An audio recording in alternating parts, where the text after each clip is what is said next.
Good morning, everybody. And wow, everything seems so important right now. And I hope I can get through this. So please indulge me. First, I want you to know that I have never felt more privileged nor a greater responsibility in doing the work we do than I feel now. And I cherish the kindred spiritness of this gathering. Second, an apology. As most of my dear long-standing MUPS colleagues know, I am a hopelessly nonlinear thinker and speaker. But what I'm hoping to do over the next few minutes is share with you a conceptual meta-framework of sorts within which diversity, inclusivity, and inclusion are held as irreducible first principles and essential core values. As some of you also know, I view Krannert Center as a blending of classroom, laboratory, and public square in reflection of the teaching, research, and public engagement mission of the university. While I do view these elements as richly blended rather than sharply partitioned or siloed, my emphasis today is on the public square. Since time immemorial, artists and their art have given us reason to gather. And as a public square, I view the center as a safe zone for the act of gathering. Gathering especially in the name of art, liberally defined, and the values that attach to the realm of shared aesthetic experience. To be clear, by safe zone, I do not mean a space devoid of difference or conflicting worldviews. Quite the contrary. Increasingly, and especially in the light of our complex world moment, saturated as it is with life-negating energy, I view the act of gathering of this sort as a life-affirming act. I view it as a way of practicing our humanity, of enlarging our empathic capacity. I am increasingly inclined to view the thinking and the work of our curatorial and engagement and communications efforts as practicing the art of gathering. That is to say, we practice the art of experience design to create reason and opportunities for people to gather in the name of art.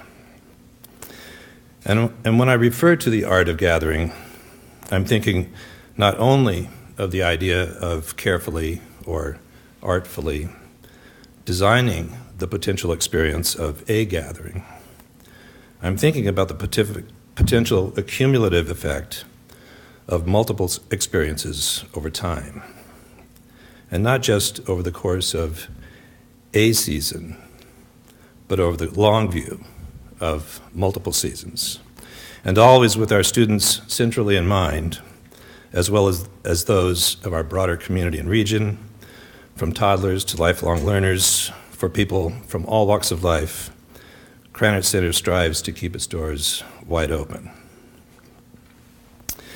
My thinking about this derives from several strands of persistent impulses and instincts that I tried to capture a while back when I was asked to contribute a short essay to a book on arts education being edited by an inspiring colleague in the College of Education at Illinois, Leora Bressler.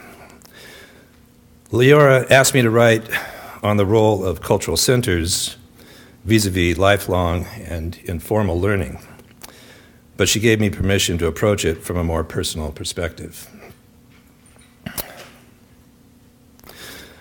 To spare you the frustration of my delight in rambling endlessly, and with Jerry's permission, thanks, Jerry, I'm going to share this brief piece with you, more or less verbatim. I'm feeling a bit vulnerable in doing this, and I hope you will indeed indulge me.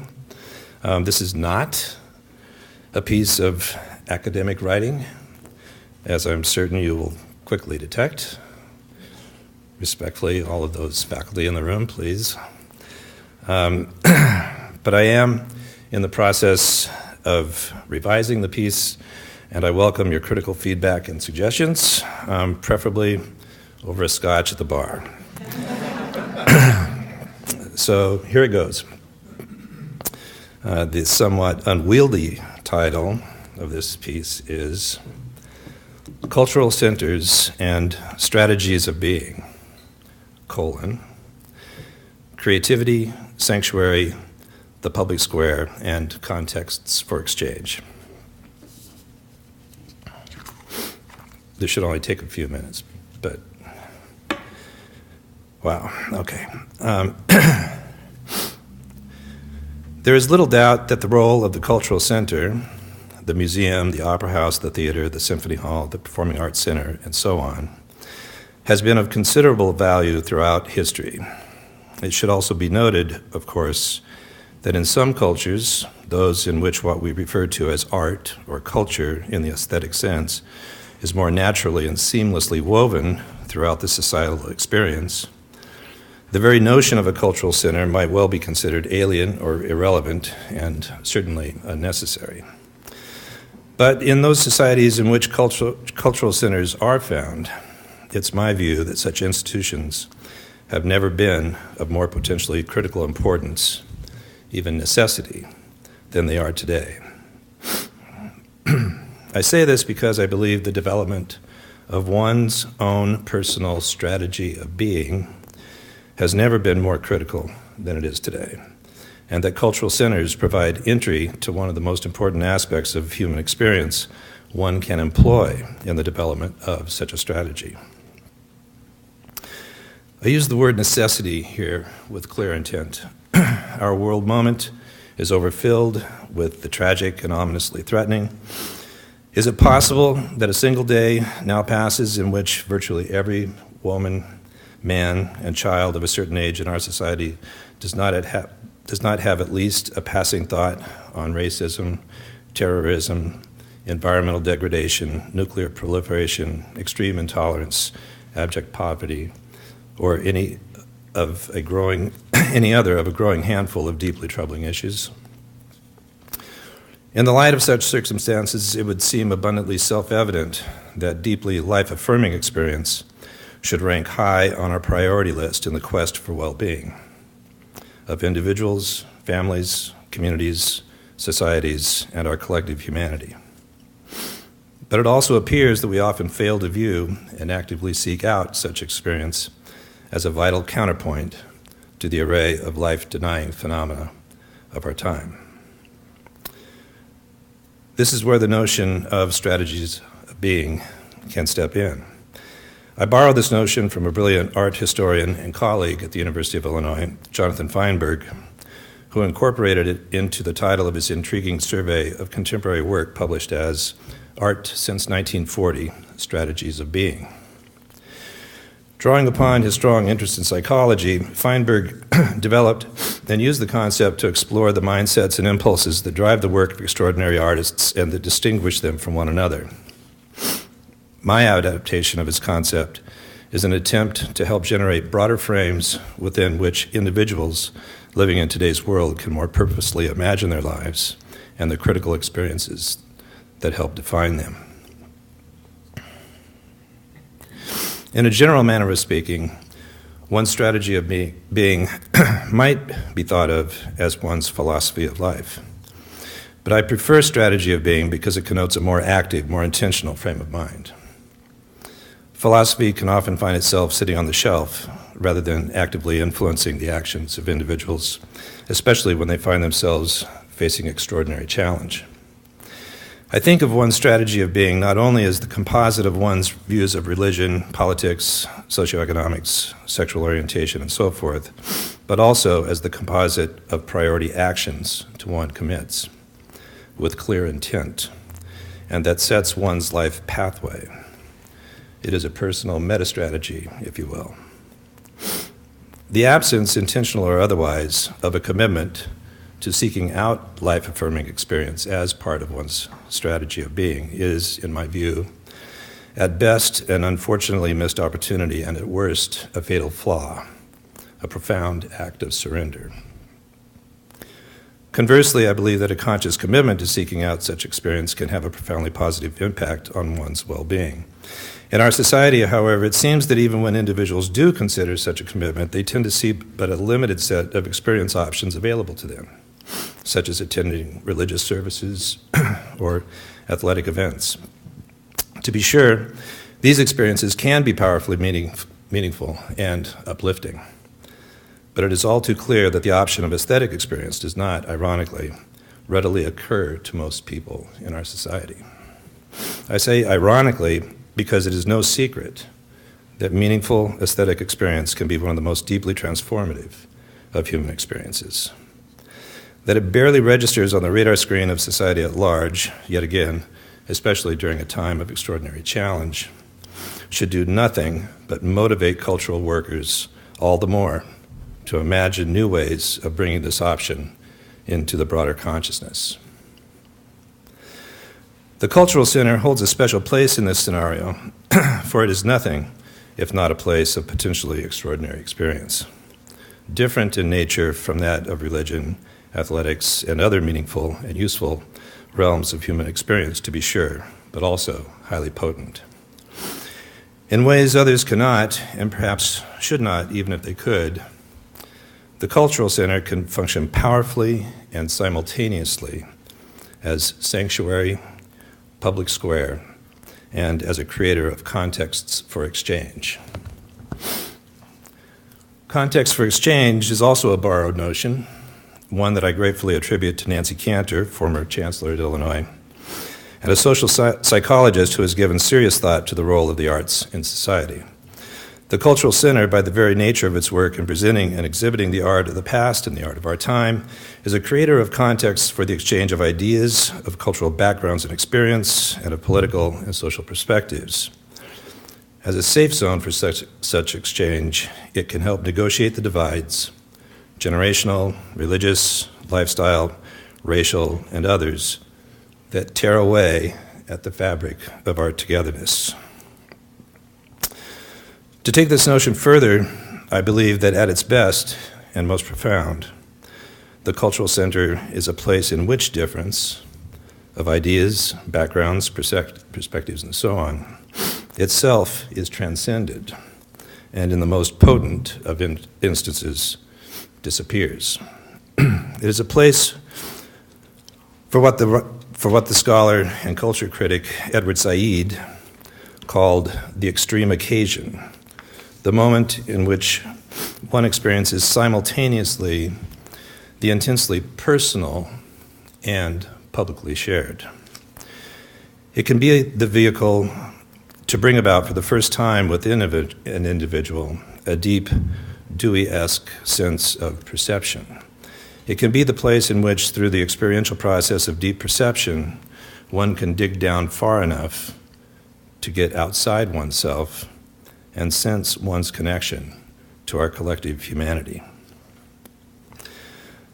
Again, cultural centers are nothing if not places of potentially extraordinary, deeply meaningful experience. And because, in an important and certain sense, we define ourselves by the experiences we choose to have, we all have our own complex autobiography that has been, in some significant way, written by our choice of experience. The role of the Cultural Center in our society warrants special attention. Many of the experiences we have, of course, are not of our own choosing, but this fact only increases the importance of the choices we do make. Much has been observed and commented upon through the centuries by Dewey and many others regarding the special case of aesthetic experience, and it is not difficult to imagine that the intriguing wave of emerging breakthrough neuroscientific research on how the mind-body operates with respect to emotion and feeling, coupled with the continuing flow of findings from research on cognition, perception, and intelligence, will only serve to more powerfully reveal the fundamental value of aesthetic experience and underscore its potential to contribute to human well-being. As a provider of such experience, the Cultural Center is clearly positioned to play a significant, even transformative, and liberating role in one's strategy of being. As suggested earlier, the experience of art allows us to get outside ourselves, to find ourselves and our connection to others. But seasoned seekers of such experience, the most powerful instances of which I refer to as seminal moments, know all too well that such experience doesn't simply just happen, although it can and does at times occur without advance notice. As it has been said that chance favors the prepared mind, it is my view that the possibility of the seminal moment favors the open mind. By this, I mean a state of mind in which instinct, intuition, and expectation are held in a semi-suspended state, vulnerable perhaps, but also free and receptive to the possibility of heightened experience, to the possibility of being fully in the moment. It is no simple task. It is no simple task to open one's mind in this manner. And as I have noted, there are potential vulnerabilities, but there are also big payoffs to be had. For while it is in the nature of such exploration for the seminal moment to be intensely personal, it can also be a moment accompanied by a powerful feeling of connection to others at a very deep level, well beneath the surface of differences, racial, political, cultural, and otherwise, that can obstruct an enriched sense of togetherness. It is this sense, I believe, that underlies Said's notion of the extreme occasion. And it is this sense that provides the Cultural Center with its unique capacity to function simultaneously and extraordinarily as sanctuary and public square. The common ground to which I've been referring, and that can be revealed at the deep points of convergence brought about through the shared experience of art, leads me to an even more fundamental subject, that of creativity per se. It is my view that this common ground is, in fact, the deep underlay of creativity that we share as human beings. To be sure, the domain of art is a unique and particularly visible creative domain, but it is by no means the only one. The domains of science, engineering, technology, the humanities, commerce, education, and others across the spectrum of human inquiry are full of creativity. And while particular domain vocabularies may prefer innovation, as in the case of technology, or entrepreneurship, as in the case of commerce, creativity is the shared core characteristic, and it is potent. It is also elusive as a subject of research, but there's much insight to be gained from the large and expanding body of literature on creativity that has accumulated in recent years by Howard Gardner, Mihai Csikszentmihalyi, Margaret Bowden, Dean Simonton, Teresa Amabile, and others. Much of the literature reinforces what those of us in the arts domain may already know about creativity through instinct, intuition, and personal or professional experience.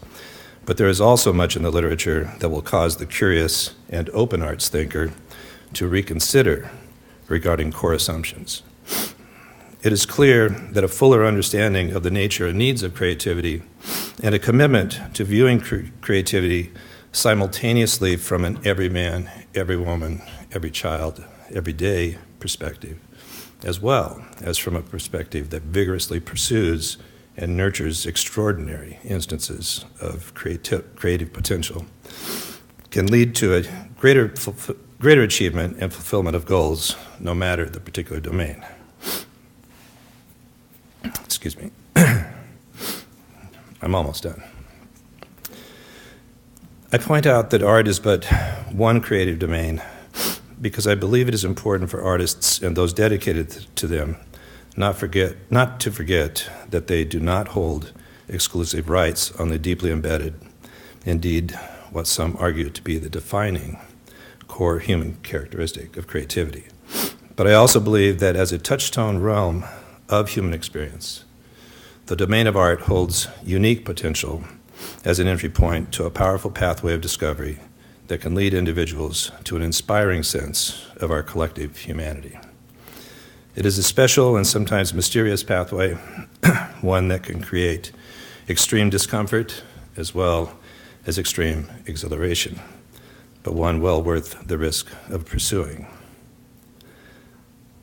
I believe it is the pathway pointed towards when Nietzsche said, "One must have chaos in one's soul to give birth to a dancing star."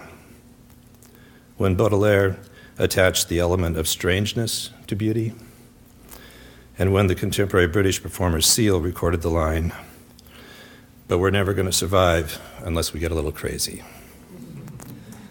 And it is the pathway towards which I believe cultural centers, pivotally positioned between the artist and society at large, can lead meaning-seeking individuals. Perhaps not all cultural centers should be driven by this sort of thinking, but when their doors are opened wide, when they are keenly aware of their role in creating contexts for exchange and of their dual and simultaneous functions as sanctuary and public square, I believe they become vitally important options to be considered in the development of a strategy of being that can lead to a robust, exuberant, and deeply felt affirmation of life. Yes, even in the midst of a highly challenging world moment. Thank you.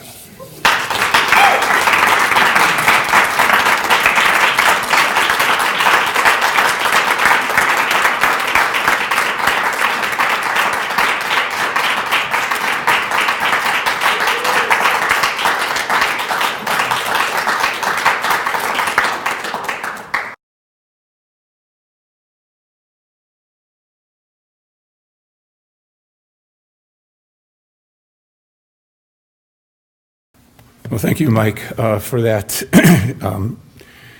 richly considered and inspired moment.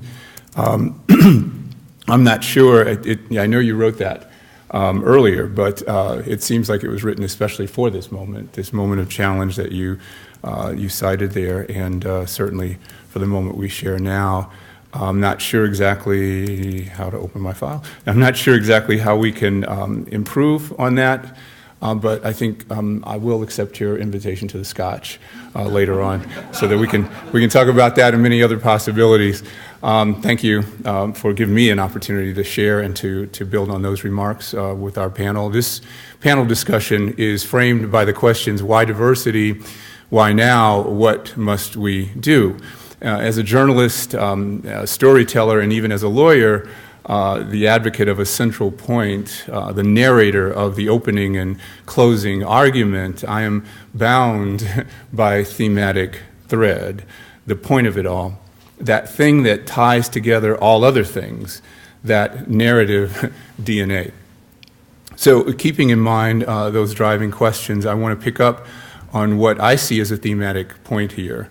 Mike, true to his poetic voice, intellectual depth, and visionary gift, set us on a path to, as he put it, the irreducible principles and essential core values. Because I need a title to tell me what I'm talking about, as well as to shape up the direction for you, I'm calling my segment of this panel Inclusion as the Extreme Occasion, the Essential Moment.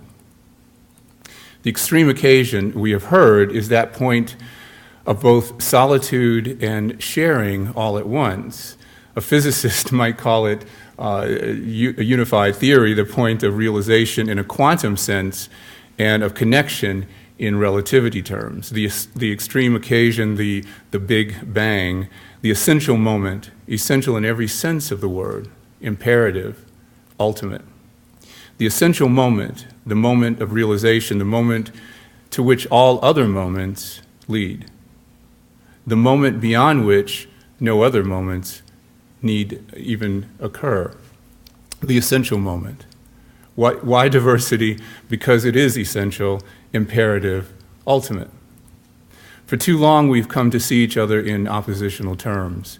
It is the zero-sum game of identity formation. We define ourselves as good by holding ourselves up against what we consider to be bad, the other. And this holds with all the other qualities and characteristics we have used to self-identify, as if there's only so much good, only so much intelligence and integrity and worthiness to go around. And then we use this oppositional difference to justify our place in society, our place and our privilege and our power in society. As a journalist, as an advocate, I've been committed to telling stories that help us see a different way, to see value, not opposition, in difference, to see the value of multiple perspectives, of varied experiences in realizing that thread that binds our commonality. I've been able to do this, as journalists are trained to do, not in a didactic way, not in an insistent way, not in a prescriptive way, but by presenting information through intimate stories that connect with audiences. I've been able to help people teach themselves. They connect up dots of reason and logic that lead ultimately to enlightened choices in our democratic society. That is what we can do in the presentation of artistic expression. Indeed, it is what we should do. Why now? Well, as we can see in sorting the outcome of recent events, we are facing some critical social challenges. All institutions of our society, including and perhaps especially our cultural institutions, will need to consider how best to step up to meet these challenges head on. Why diversity? Why now? Because it is where we are headed, where we ultimately are headed in American society, poised as we are now on the cusp of a new demographic reality in this society. And clearly, as recent events, I know a thing or two about euphemism, as recent events demonstrated, we desperately need direction. Some of us, too many of us, are having great difficulty navigating this new terrain. We saw that illustrated in Dr. Perez's reference to Schuyler and the changes that are unfolding there and the tension that is existing with people who are having difficulty accepting it, understanding what it means to share place, privilege, and power. Too many of us fail to see difference as a value and not as an oppositional characteristic. Performing arts centers can help us with that direction, can guide us, can point us to that North Star, helping us get to that place of appreciation, not just of artistic expression, but also of our commonality. Because as a person who has spent time sorting these issues, writing about them, and watching the light bulbs of realization brighten and intensify, I can tell you that there is nothing more gratifying than to contribute to deeper understanding. Isn't that part of our mission? As part of the mission of major universities, centers of knowledge, new knowledge, centers of engagement, centers of gravity, attracting people to the performance, elevating their consciousness in the process. What must we do? Last night, we got a glimpse of what can be done. Thank you, Bill. The sample of Leland Gant's one-person presentation, Rhapsody in Black, was a compelling moment. It does what good art is supposed to do. It draws us in, it provokes. Through the witty, poignant, and well-written monologue, we can experience social difference in a way that leads to deeper understanding, but there is more. As the late-night pitch people tell us, wait, there's more. The talkback is common in stage performance. Leland Gant uses this convention to explore the meaning of his social experiences shared through his performance. He provokes the audience to explore their own feelings, what they brought into the event, and importantly, what they take away. As he told us, quoting now, I don't want to give you a place to hide. I want to give you a place to reveal. Based on what we heard last night, the audience, especially the younger members of our audience, will take something back to their communities, something that expands the reach and the meaning and the value of the performance. In a word, it becomes transformative. There are many opportunities for us to achieve this kind of transformation, not just as Leland Gant has done in a direct way, but in the way we should consider all other activities, performances in the spaces we occupy on major university campuses, in keeping with the mission of these places to educate, to elevate, to engage. At our Krannert Center for the Performing Arts, we have taken a huge step in that direction. Our Mellon-funded FAA 110 course teams faculty members in fine and applied arts with faculty members in other areas and other colleges to bring multiple perspectives to students from across campus. We expose them to the cultural experience, but wait, there's more. This semester, I've worked with Professor Valerie Robinson, Chair of Theater Studies and Director of Graduate Studies in Theater, and we've explored the deeper meaning and the cultural connections of Krannert performances we have curated for the students by way of our syllabus. It is a realization and appreciation and elevated consciousness that's organic to the very performance. As a result, they have come to break down stereotypes by attending a performance of black violin, in considering and discussing the fusion of hip-hop and classical music.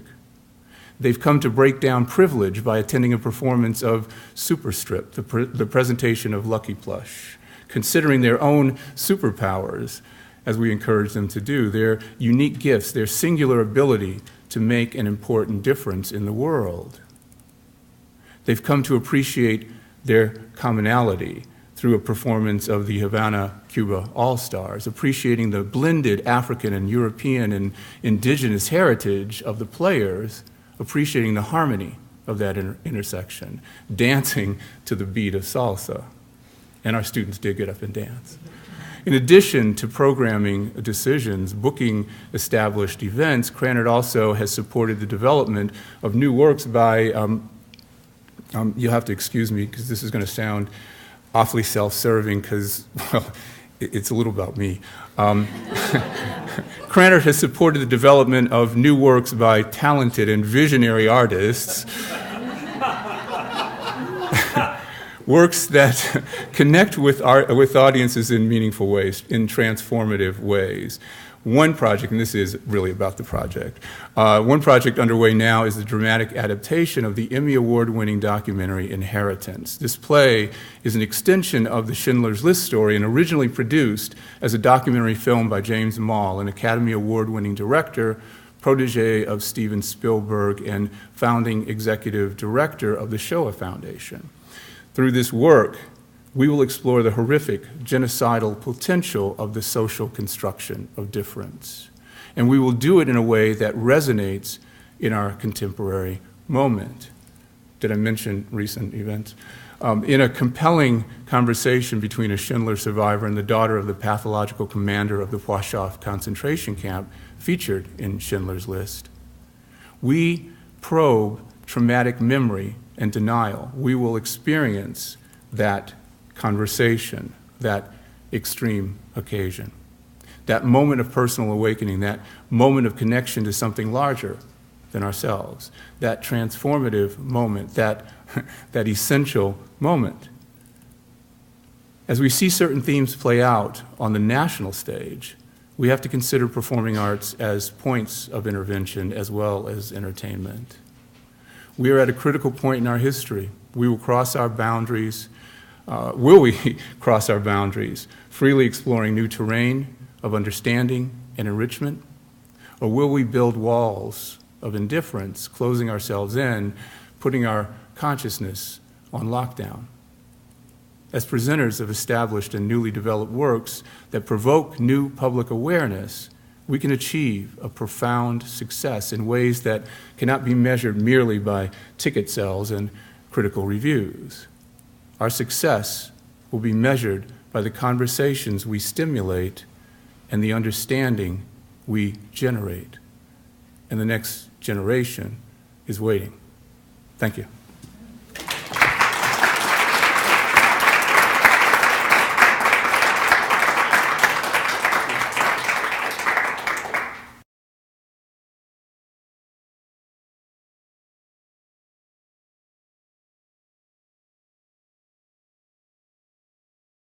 Need a slide up here. I'm Colleen Jennings-Roggensack, Executive Director of ASU Gammage and Associate Vice President for Cultural Affairs at Arizona State University. The day after the election, I had a staff meeting, and I have a very large staff, and they are located in 3 buildings in 2 cities. So we tend to meet together once a month. Several members of my staff have been crying. Several members of my staff have been in outrage. Several members of my staff have been quietly saying nothing. Our staff meeting generally is about information sharing, problem solving, and what we do. But I knew I couldn't open that staff meeting as if nothing had happened. So I opened my staff this way. Am I supposed to click something? No. Ah, okay, there's my Gammage. Never before in our country's contemporary time have our roles as arts presenters, arts administrators, and arts creators been more needed and more vital. Each one of you will make a difference in our country, in our state, and in our community in weaving together each of us as Americans. And I let everyone think about that. Because one of the things that we will do at ASU Gammage is do precisely that in the work that we do. This building is Gammage. It is the last building designed by Frank Lloyd Wright. In its 52 years, I have been its executive director for 24 of those years. Previous to that time, there had not been a person of color. There had been one woman for a short period of time. So this building represents a lot to our community. And our question as a staff that we ask ourselves daily is, whose house is this? Does this house belong to the university or the multiplicity of communities that we serve? And the answer is yes and yes. I remember my first day walking across the campus, and I'd come from the very rarefied air of Dartmouth College, where my husband and I were both there. And we had just watched, we were both being courted for positions, and we just watched a television news story where one of the state legislators said, and we have to get rid of that affirmative action. Because that affirmative action has people who are not entitled to be there to be on our campuses. So as we walked across our very large campus, my husband, who is Anglo, looked at me and he said, well, where is everybody? Because the campus was fairly monolithic looking, and that was like 24 years ago. We speed forward to today, and our campus is richly diverse through leadership, through hard work, and through the work that we do. We have 80,000 students. We're going to grow to 110,000 students. Our university mission is that of inclusion, of who we include. 67% of our students are first-time college attendees. We pride ourselves on that fact, and it's an important fact. There was a statement in the New York Times recently that by 2024, maybe 25, 50% of all kindergartners will be Latino. In Arizona and in the Valley of the Sun, 64% of our kindergartners are Latinos. So the future isn't coming, the future is now. As we as an organization looked at who we wanted to be in terms of our community, in terms of the vision that the universities were doing, we worked with Jerry Yoshitomi to re-look at our vision and our mission. And I think that is one of the things as cultural leaders we have to continue to examine. Our mission now is connecting communities, and the emphasis is on the plural, because we serve our communities inside our universities, students, faculty members, and administrators, and exterior to the universities. They are ethnically specific communities, they are gender-based communities, they are sexual preference communities, they are able-disabled communities, they are religious communities. Let's see, I can do this. George C. Wolfe, the Tony Award-winning director, said, "Diversity is seeing ourselves in each other's stories." So what we look at doing is not presenting work that is specific to a community for the community, but stories that are in all of us. This is Contratiempo's work, Agua Furioso, which is based on The Tempest. And it is so relevant to today about being stranded on an island, about claiming who you are, about freeing yourself as a slave. This was a work that we spent time with Anna developing. Part of our role and responsibility is not just the presentation of this work, but the responsibility to the artist. Ana Maria is a Cuban immigrant artist who we'd been working with for quite some time before we put her on the main stage. She'd mostly primarily done our children's performances work, of which we see about 35,000 school children during the course of a year.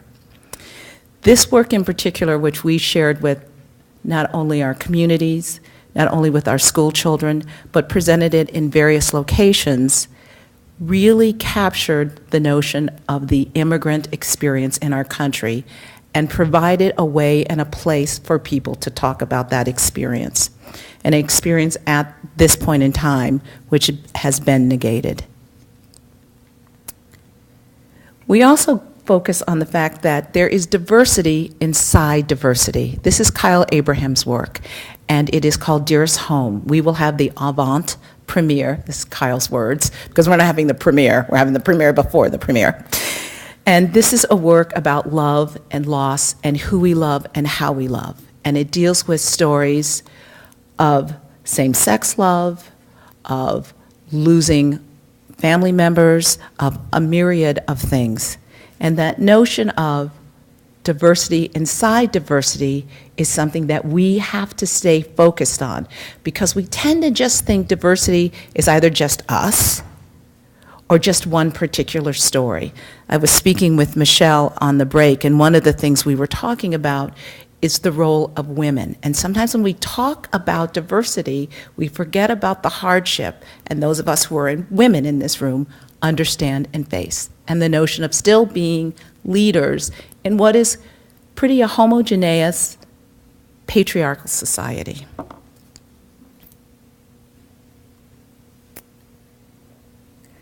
This is one of the works that we have worked on in extending the voices of individuals who've come to us through a wide array of experiences and backgrounds.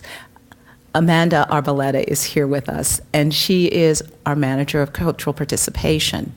We have focused on looking at military families. I'm an Air Force brat. I lived in 13 states and 2 foreign countries before I went to college. So I believed that the world was fairly diverse. I always lived in diverse neighborhoods. I always went to diverse schools.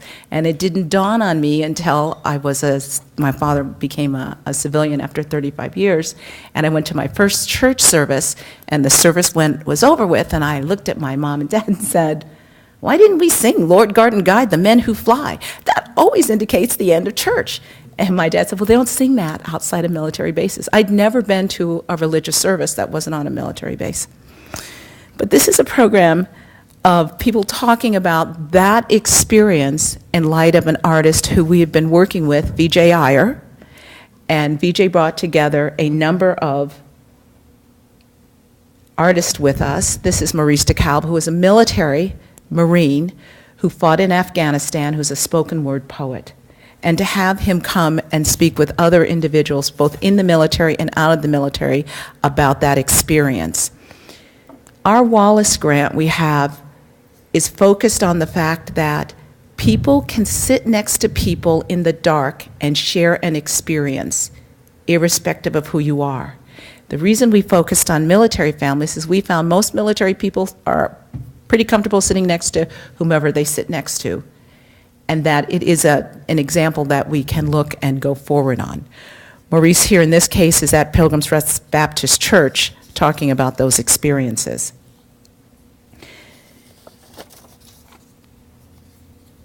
For those of us on university campuses, and it was said earlier that there are many different segments of the campus, and one of them is athletics, and which looms large on all of our campuses, and you just have to look around and see the large monoliths that we have built to those activities. Ray Anderson is our athletic director, who came to us from the NFL. My favorite of all the 8 athletic directors I have been through.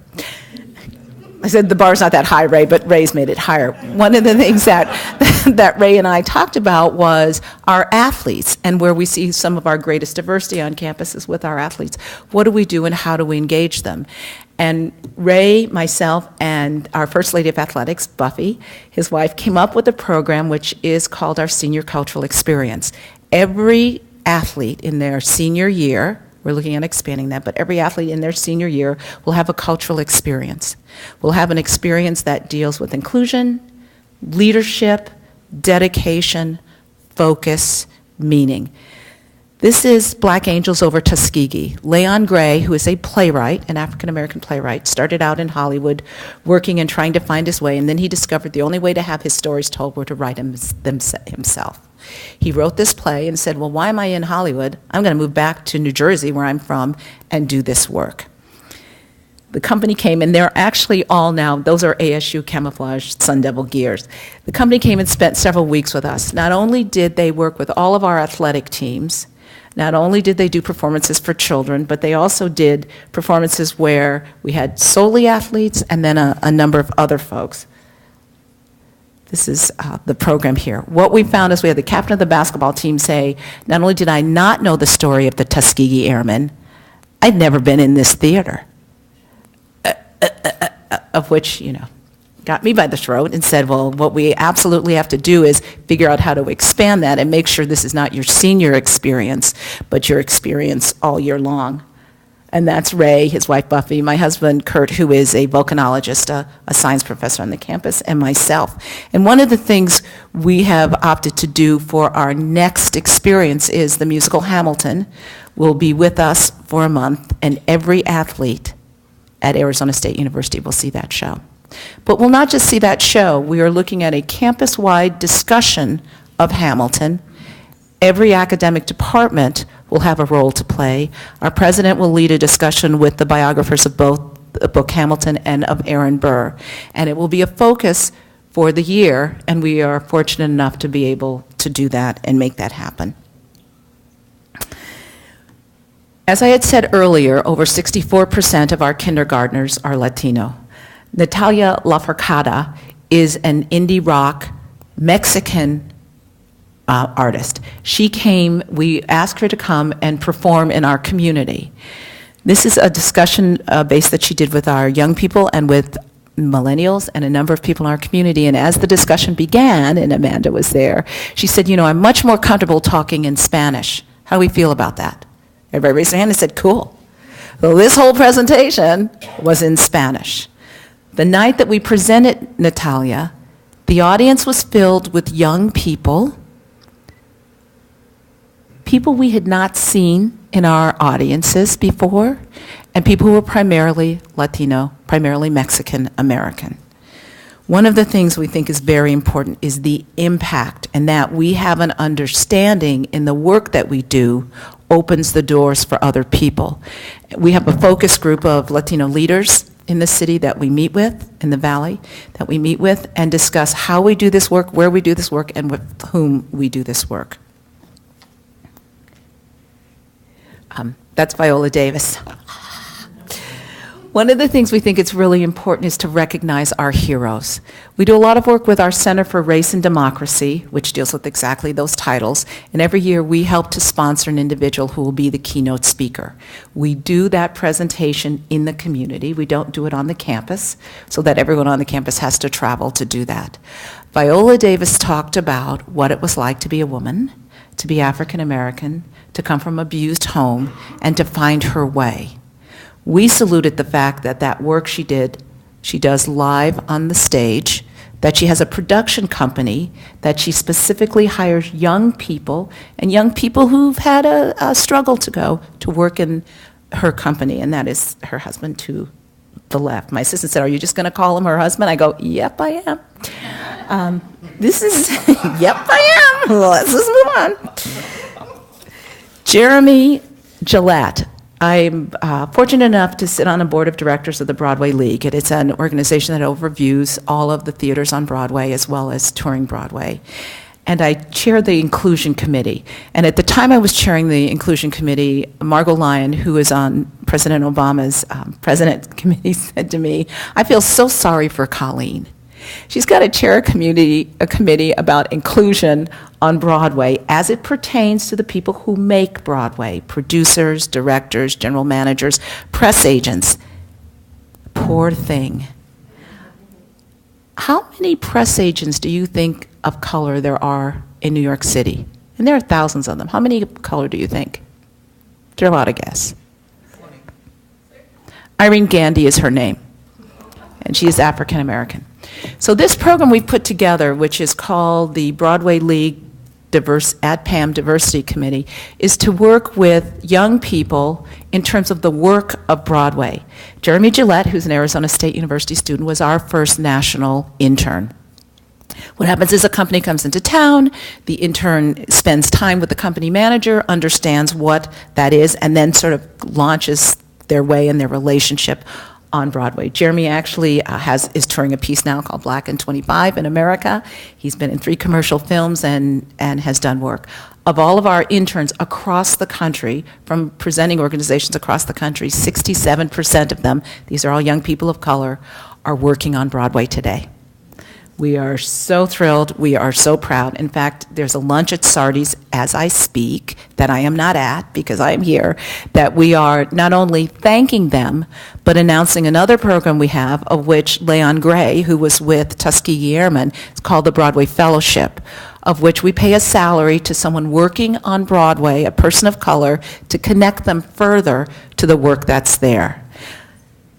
Our 67% rate is phenomenal, but we know that unless this room looks different, that room looks different, things will not change. And unless you have someone sitting at a table thinking the way that you think, it won't change and it won't make a difference. I hosted a couple of summit meetings in New York with all of the guilds and the unions. There are 47 of them. There's even a union for people who hang the one sheets at the theater, and there are 3 of those people in that union. So even they were there, and we were talking about how do we do inclusion.